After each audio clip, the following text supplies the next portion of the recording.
Welcome to Our Social Impact, brought to you by the Prison Scholar Fund, that has a mission of providing education and employment assistance to help incarcerated people succeed and thrive in society while avoiding homelessness and the revolving door of incarceration. As a nonprofit, we rely on investments, board members, and volunteers. So please connect with us. Visit our website, prisonscholars.org. Send us an email at info@prisonscholars.org. You can find volunteer opportunities, learn about becoming a board member, and make an investment on our website. You can also make an investment through Patreon, where you can find us at Prison Scholars. Without further ado, welcome to the next episode of Our Social Impact. Thanks for joining us. Today we have Jonathan McGee, and I met him through a Just Leadership education program, or I guess leadership development program. So tell me, Jonathan, how did you end up there, and what are you working on today? So, Dirk's being very modest. I think we would have met, even before that program, because the work he's doing is very important and the work that I do is very important. And so, originally from the Southside of Chicago, we're actually at my home. We're filming on location. That I grew up in, but originally from Inglewood, which, if anyone knows about Inglewood in Chicago, it's one of the most violent neighborhoods in the city, next to Roseland, Austin, North Lawndale, Humboldt Park. And what we found is that in a lot of areas like Inglewood, because of disinvestment, because of segregation, we've seen incarceration. We've seen, the criminal justice system tear apart families. We've seen, young men and women of color who truly have seen their opportunity cut short because of them being victims of their circumstance, right? And so for me, I moved back to Chicago because I wanted to figure out, number one, as someone who's had interaction with law enforcement before, as someone who has a master's degree from George Washington and started a social enterprise and now teaches, understand that reality didn't dictate my future. And so how do I go back and help people in my neighborhood, have a second chance and have an opportunity? And so I saw the Just Leadership program and applied for it and wanted to get those skills and that network and those resources in order to go back to my neighborhood here in the Southside of Chicago and help individuals who've gone through similar things. I have cousins right now who both are incarcerated. One cousin who's incarcerated for second-degree murder, but he didn't kill anyone. He was with the wrong folks. I got another cousin who was indicted on bank fraud, but the similarities in both of those are family structure, and my uncle, who was their father, also was incarcerated. So you see, the systematic issue of the criminal justice system in America. And the messed up part about my cousin is he can't afford counsel. So his public defender, withdrew from his case because he pretty much said, if you don't take the 13 years at 85%, I'm done. And it was at that time that I realized, I didn't really know what to tell my cousin because, you kind of got to keep yourself optimistic in that situation, but it's a tough situation to be in. And so for the listeners who don't know what 13 years at 85% means, what does that mean? So essentially, if you let's say you do a crime, right? And they say, okay, we want to charge you. We're gonna offer you. You're facing natural life. Okay, so if you get charged with first or second degree murder, the penalties in Illinois can be all the way up to natural life. I mean, we know that there's a spectrum. So their quote-unquote deal is we're going to offer you a sentence like 10 to 13 years, which is a lot, but then you're basically have to do that whole sentence. So 85% of that 13 years, you're looking at about 10 years. You hear a lot of, I think that's how the criminal justice reform or the sentencing reform acts happen, because people get sentenced in like Louisiana or Texas for 100 years and they do 5. And so people want truth in sentencing. So maybe that's where you're kind of doing really the sentence of what you're sentenced to. Well, 100%. It used to be a thing in Illinois called day for day, where if you did a day, you'd get a day. So you were only really doing 50%. Yeah, you did half time. But that, I don't think exists anymore. Yeah, I got half time in California. They sentenced me to 10 as a first time offender, so I got half time. But if I ever went back to the same crime, then it's like they double the crime and you get a third off. So yeah, don't come back. But I think they changed a lot of things in California recently. They have. I think California is actually leading the way in a lot of this work. And for me, as being in Chicago, I'm paying attention and I'm looking because we're still so far behind in the Midwest. So it's interesting about Chicago because before I got here and when I was researching my podcast, I saw that Joe Rogan podcast where they're talking about Chicago as the most violent city in the world, or I mean, probably in the United States. So I was kind of curious how violent it really is here, and then maybe you can speak on that. And the second thing is, or at least like it seems like it's so crazy, at least on some statistical measures. How did you break free of it?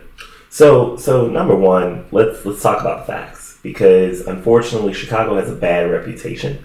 The media hasn't helped that. The president hasn't helped that.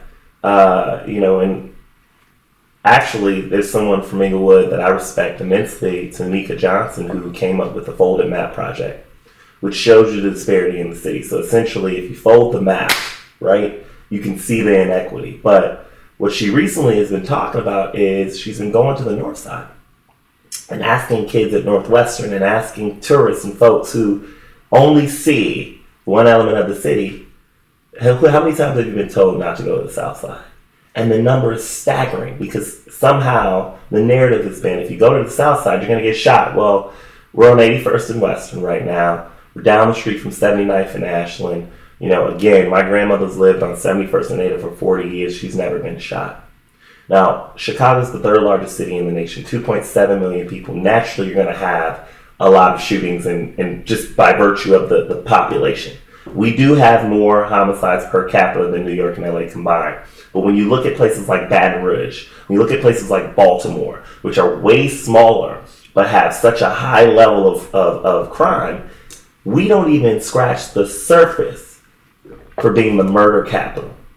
And when you think about what does it mean to be the most violent? Like, okay, you're just thinking about gun violence, or you're thinking about... Yeah, I think they're talking about shootings. And they're talking about shootings. And so, yes, we have an issue here. But honestly, if you look at most violent, I would look at those cities that are a lot smaller, that are having a higher amount of homicides. Higher per capita. And Chicago, unfortunately, by design, is suffering from a lack of investment.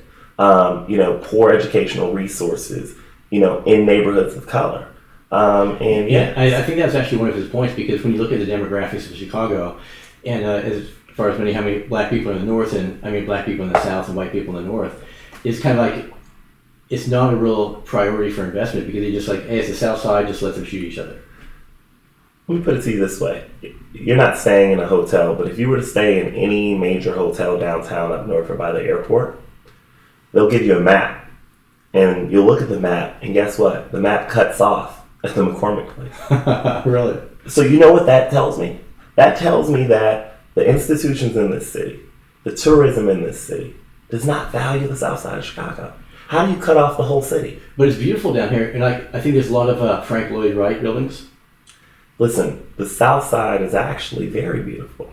There's so many great parts of the south side, but again, when you think about the investment, so I'll give you another example.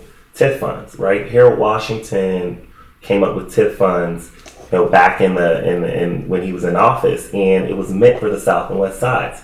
Virtually no TIF funds actually come to the south and west sides now. So in Chicago, we have, a corruption issue. In Chicago, we have a machine issue. We have, a segregation and an equity issue and a class issue. And what do you mean by machine issue? When I say a machine issue, it's no secret that if you look at our history, we've had many politicians, we've had, many people who have been in leadership that have abused public trust and abused public dollars. And that's the issue. When you speak of politicians, what's your stance on Bobby Rush? Well, do you want to dive into that? I'm not going to make any political statements, but I think for me, at the end of the day, what we do know is that leaders who've been in office have been there far too long. As someone who aspires to one day run for public office myself, I find it frustrating because, we need new ideas. We need individuals who are going to have leadership for the next generation. And that's just not the case right now because, the Gen X, Gen Y generation pretty much got skipped over, as a result. And now you've got the millennials and the other young folks trying to find ways to get into leadership. And so you've been here and you succeeded, George Washington. So to your point, how did I succeed? Well, I can't. It's not so grim down here. Once you're actually down here, it's beautiful and there's brick houses and manicured lawns. And trust me, Chicago's in pockets. So, like I said, we can walk down the street and it'll get a little real. But My mother. So my mom was very instrumental in my success. My grandparents are Belizean. They have green cards. They were in Inglewood as well. But my mom really made sure that education was important to me. So early on in Chicago, when I went to high school, I went to Lane Tech, which was up north on Addison and Western. So for me, I saw early the inequity. And it wasn't the tale of two cities, but the tale of four. And you're paying attention to this at that time. And I was paying attention to it. And you see on my shirt, I got critical. This is actually a clothing line that I started to let folks know on the South and West sides that our situation is critical. We have to have a critical perspective on all these issues. So to your point, at that moment, it was critical for me to understand that, hey, there's more to not just Chicago, but to life and to the world than just the South Side. So then went to Western Illinois University. It's a small town in the cornfields in Illinois. And that was when I realized the reality of what we were facing in our criminal justice system. It's the first time I'd ever been arrested for weed, which is going to be legal now. Every single time I was arrested, it was for marijuana, which is going to be legal now. And it's been on my record. I didn't get a political appointment with the Obama administration for smoking weed. And did you try for his campaign? No, I was awarded an appointment. I had interviewed. I was going to be one of the youngest political appointees in the Obama administration, and didn't make it through the vetting process. Tell me about that. I was working on Capitol Hill, and it was a dream for me to be able to work for the first black president from Chicago, and being from the South Side, that was what I wanted to do, and I got the job. So I think that kind of leads me to what I'm doing right now, the Global Organization for Applied Political Leadership. I started GOAL with the idea that we need to equip communities of color, people who are most impacted by these policies, some of the folks that have been traditionally disenfranchised from the public policy and advocacy process, with the skills, the toolkits, the strategies, and the tactics to move the needle on policies that affect them most. So if you think about it, right, if it's bail and bond reform, if it's juvenile justice, if it's criminal justice, the folks that are most close to the issue are the closest to the solution. We know this. That's your story, Dirk. And yet, individuals either don't have the know-how or they don't have the resources of the infrastructure and the network. How do we create that? Now, you talked about bond reform just a minute ago. So Chicago did something really cool with that. So Chicago's working on that. You've got the Chicago bond, organization that right now is working on trying to restore, people's right and right to innocence before they're adjudicated. And so, I think to me, that is the type of stuff that we need to be focused on. And so we've got organizations that are raising money right now. And so the Chicago Community Bond Fund is leading that work. And what's interesting is, we're also seeing Kim Foxx, the Cook County State's attorney, leading a lot of work in Cook County jails, which is one of the largest jails in the nation. And now they just restored voting rights for, a lot of folks that are in Cook County jail. So again, to that civic engagement piece, how do we equip the most vulnerable amongst us and the folks that have been most impacted with the right to petition their government, because that is our right. So if you're currently incarcerated, you can vote. So if you're currently in Cook County jail now, well, it's nuanced. So I think it's nonviolent felons right now. So if you're nonviolent felon, if you're currently in Cook County, you can vote. But now I think folks that are felons for violent crimes, I think right now still can't vote. But that's still a win. It's still a win because again, these were disenfranchised people. Yeah. At what point do you lose your citizenship if you have a felony? I mean, you said at what point? Yeah. I think immediately. I mean, once you are given a felony, and it was funny because I was watching a show with Killer Mike and T.I. the rapper, and Candace Moore, and what Killer Mike said was, listen, there's always going to be somebody at the bottom, and if it isn't black poor people, or Hispanic poor people, or people of color, it's going to be incarcerated folks. And that to me blew my mind because someone's got to be at the bottom. So when you say what the issue is here in this country, we have a class issue. we have a race issue, but we have a class issue. Oh, for it's sure. the haves and the have-nots. Where do you fall? Some would say, oh, I fall in the middle, but do you? Do you? Right now, me and you, we're struggling to try and, have a social impact. That's the name of this podcast, our social impact. But yet, when we sit in front of the people who say, you know what, I'm committed to this, we don't see the money. We don't see the resources. And so we're left to our own devices. And so for me, I think it's important that we understand how to make this system and how to make these sectors work for us. Because we got the short end of the stick, not them. Right on. So, for me, I'm a young guy. So, I'm just trying to figure out at what point do we get institutions, whether that's philanthropic institutions, government, the private sector, to coordinate, collaborate, and communicate better. How does the partnership look for your goal? And tell me about that. So goal is, we've seen success. So we did our first training in DC. We raised $8,000. We trained over 60 folks. We did our second training here in Chicago and Inglewood, trained over 60 folks, had policymakers, again, raised about $6,000. And we recently did an event with the United Nations on the global impact of firearms on local communities. Really? Yes. And what do the trainings look like? What do you... So the trainings basically are full-day trainings. And the model really focuses on, education, translation, and activation. So we first educate people around issues. So number one, how do you understand this? Because before you can advocate, you need to really be able to understand it, then translate it. This is very complex stuff. Again, this is stuff that wasn't designed for the people that we're teaching. And so really helping people, get this and digest it and make it palatable for everyday folks. And then we can activate them. And that's really giving them those strategies. So is it an op-ed? Is it a fundraising or grassroots advocacy campaign? Is it a coalition? Is it digital strategy?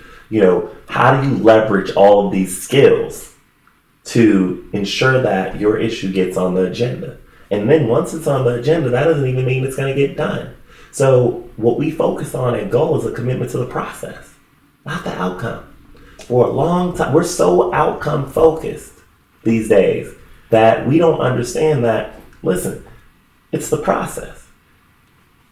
Your organization, if you're focused on all these people, you want folks to be exposed and see what education can do for them. When society has basically thrown them away for a mistake that they made, whether it was a bad decision, whether they grew up in a bad environment, no matter what it is, if it's the Department of Corrections, if we're talking about rehabilitation, then we need to be ensuring that these folks are set up for success. Yeah, that's a really important point. Like, you can't guarantee an outcome, but you can guarantee opportunity. That's it. Everybody likes to talk about, well, talent is distributed evenly, but opportunity is not. That is true, right? That is true. But in Chicago, I get sick of people saying that because we're not doing anything about it.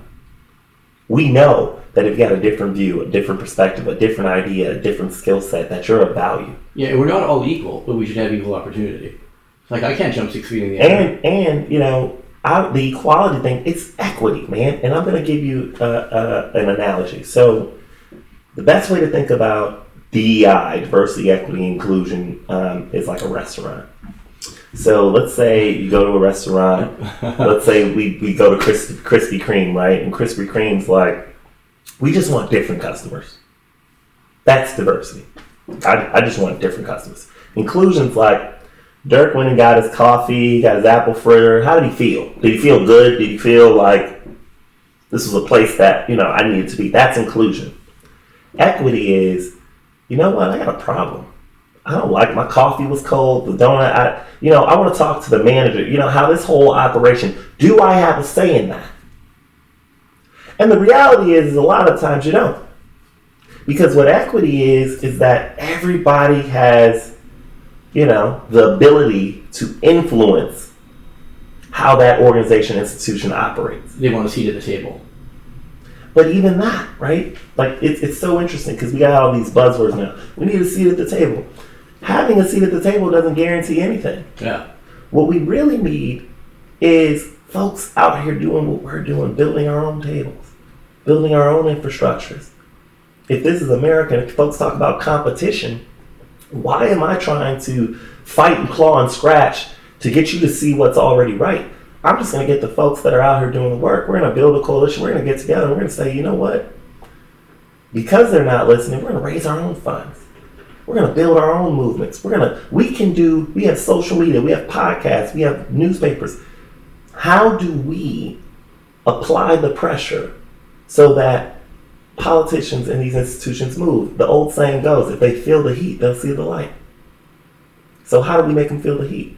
And that's what I do with the Global Organization for Applied Political Leadership, is teach people how to make whoever they feel needs it feel the heat. So this is really amazing. It's like you're on fire. You're doing all these changes. You know it's critical. It's always critical. It's like I'm having a shirt. So we got a shirt for you downstairs. You can buy one. You can buy one right now before you walk out. And give me the link too. We'll post it. So you want to? What's the link for it? So actually, right now we just have our Instagram page. We're working on a website, but the website is coming soon. But it's CP Clothing Shy on Instagram. Like SHY or CHI for Chicago? So Shy, CHI. Everyone knows there's no Y in Chicago, except for the fact that it's after wind, because we're the windy city. Yeah. But but to tell you all what critical means, because it's an acronym, is create, replicate, implement, teach, innovate, calculate, apply, live. And if you think about the most important piece of this, is calculation. If you think about it, we're all creating things, we're all replicating things, but to be calculated is what we're trying to figure out here. How do we apply the right pressure? How do we create the right message? How do we help funders understand the importance of helping people who are incarcerated finish school? How do we help funders and organizations understand that everybody has the right to petition our government, even those that are the lowest among us, or in prison or in jail? Everybody has that right, just like we like to talk about the Second Amendment. Guess what the First Amendment does? Says you have the right to petition your government. We didn't even teach civic education in schools forever. So again, systemically, it wasn't designed for these people to participate. And when I say these people, I mean folks like myself, people that are incarcerated, individuals who just traditionally don't understand and have been disenfranchised from the system.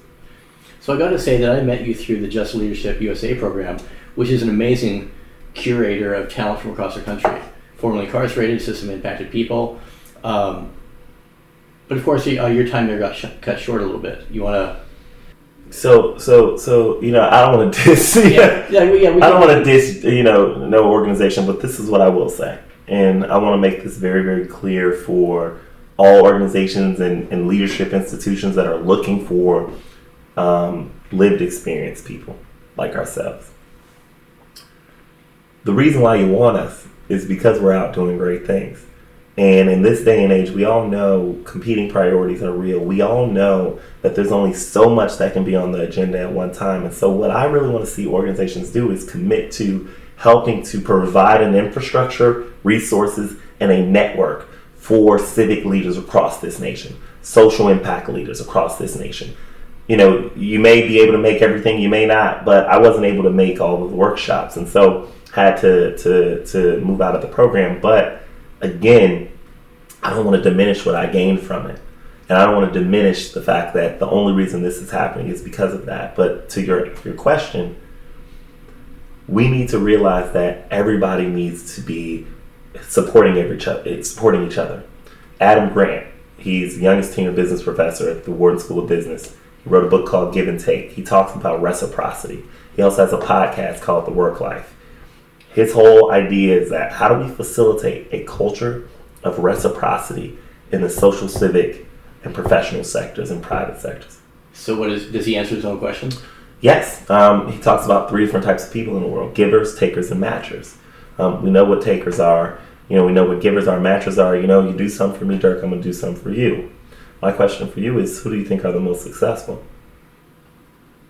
Most of us fall in the mattress category. And you would think matchers, everyone likes reciprocity. Givers are both the most successful and least successful. Why? They give it all away, or they're super generous?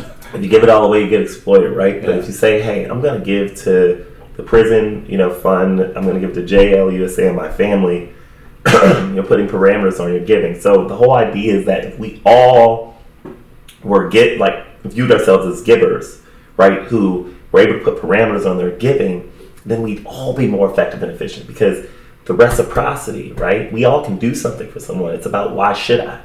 Yeah, you're waiting for that unbound contract. Right? Like, we were just talking about raising money. The question is, why should I give you money? Right? Like, and we all have a reason and a justification, but what I'm learning is that that's always at the root of everything, is the why. Even before you get to the how, it's the why.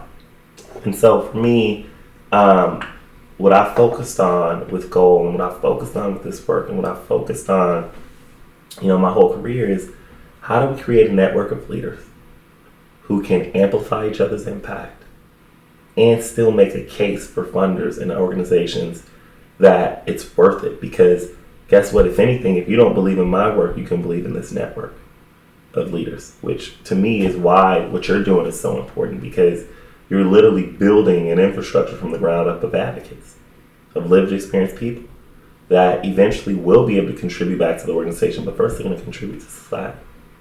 Right on.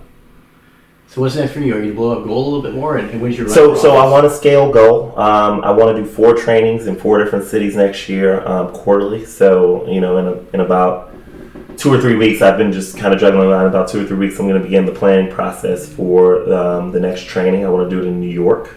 So let's dig a little bit into your organization. Where's the funding come from? Are they foundations? So I've gotten funding from a little bit of everywhere. I was telling you earlier that I think right now people are investing in me. So for my training in DC, we had PepCo support us. We had Campaigns and Elections support us. State and federal support us. We had a variety of big organizations. CQ Roll Call. In Chicago, we had the Urban League support, Chicago Neighborhood Initiatives, Chicago Community Trust, and McCormick Foundation. But again, a lot of that was, through my own relationships and networks. And so, with the UN now. And so, what I'm trying, and I'm a social enterprise, so I'm not a nonprofit. So, that's the other thing. Gotcha. When we think about social impact, social innovation, we're really much in this space where you don't necessarily have to be a nonprofit to do social good. Just because you're a for-profit doesn't mean you can't be for-public. What I'm learning is, we also need to cultivate entrepreneurs within our space. And I think there's this idea that we're supposed to do everything just free, or we're just supposed to tell our story, which is why I believe in social enterprises. Because guess what? You're a consultant on these issues. You have an expertise and a skill set that can be sold. And, I think there's this negative view on money and making money. But guess what? Again, if I can make money and do social good, I've hit the jackpot. And I think that with advocacy, whether it's companies, nonprofits, foundations, whatever, everybody has a civic duty. What that looks like for them is on them. I just want to make sure you have the skills and the understanding and the knowledge and the toolkit. So for Goal, we're going to expand our diversity in advocacy training programs. I've applied for the Camelback Fellowship, which is $40,000 in venture funding. That I'm trying to apply for. I would encourage you to start applying for these fellowships across the nation, because there are people who are trying to support, innovative social entrepreneurs like ourselves. And so, I like I said, I'm continuing to consult in the youth empowerment space. I think what we're seeing with this climate work with the youth, we can do the same thing in juvenile justice, criminal justice. We just got to build the network. We just got to build the coalitions. And it's going to fall on us, but it's worth it.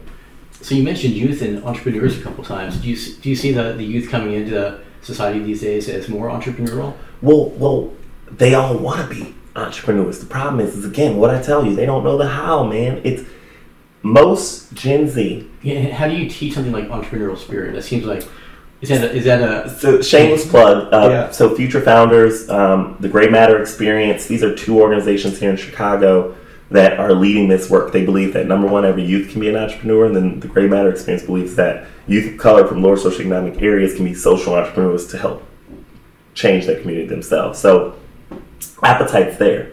Skills, resources, education, understanding is not. So what you do is you start going into these schools and introducing them to entrepreneurial concepts and helping them understand what it means and to think about business and money and revenue and pitch competitions, and helping them get comfortable in having a product and thinking about how to make money. So for me, number one, it's the confidence and the understanding to know that you can do it. Most entrepreneurs I knew necessarily weren't legal entrepreneurs, not like drugs and stuff. I mean, like, they did hair, they sold stuff on the side, but it wasn't an actual incorporated or legal entity. And guess what that is? That's initiative with no support. That's proactivity with no infrastructure. And that's, innovativeness with, no organization and no, network behind you. And we need to change that. We know, again, if we're going to talk about the talent and the experiences, that it's everywhere. It's in jails. It's in our most vulnerable communities. But we need to hone that and harness that and invest in that. I mean, look, Dirk, honestly, man, I'm looking at your lead. I'm looking at leaders all across the nation. And I'm just trying to figure out what makes the most sense. But what I do know is I've got something good. I've got something that people believe in. And I just need to keep on pushing, man. And, I'll put it to you this way. Vera Wang didn't become a famous wedding dress person until she was 40. So she made dresses for her entire life before she was able to actually, get big time. I think some of the most influential leaders and some of the most effective entrepreneurs had to struggle and had to grind out. And that's where I think we are right now. And I think that the difference, though, between where they were and where we are is there's a lot of opportunity in terms of people are paying attention to this. How do you teach the grind? What they say, without no struggle, there's no progress. Without no hardship, it's our resilience, man. Dirk, I don't know if I can speak for you, but when you go through things, I was going to just say when you go through shit. Yeah. You're good.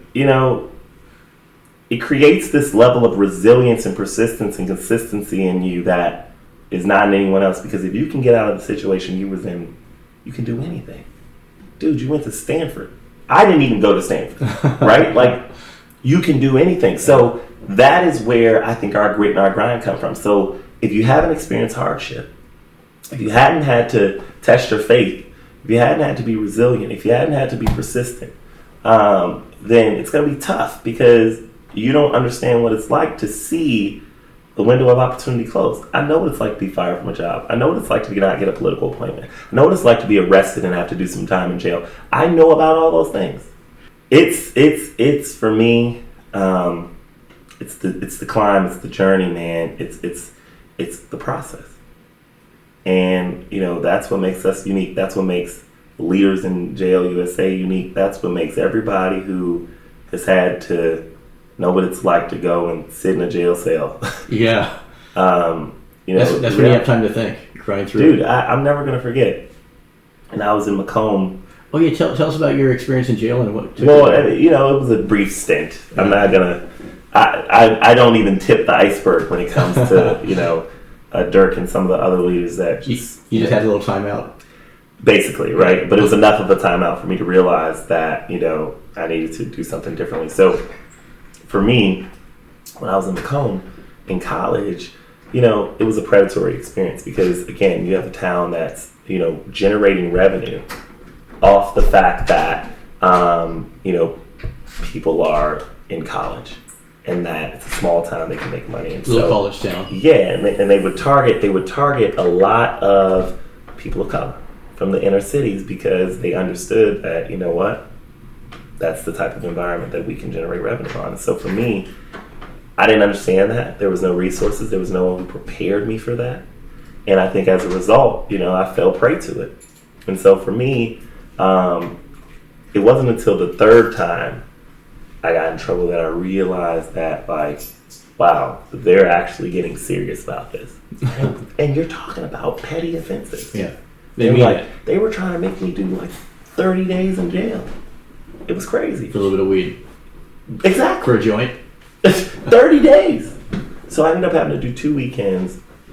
And what I learned from that was, number one, the most humiliating thing is to change out of your clothes into their clothes. You know, you realize for the first time when they put you in there to give you a blanket and a little mat, you don't even get a pillow, because you realize some guys have made makeshift pillows, but out of a roll of toilet. and you go in and then they close the door. Okay, all right, this is all fun now. It's time to go, and it's like, no. I'm sorry, can I go home now?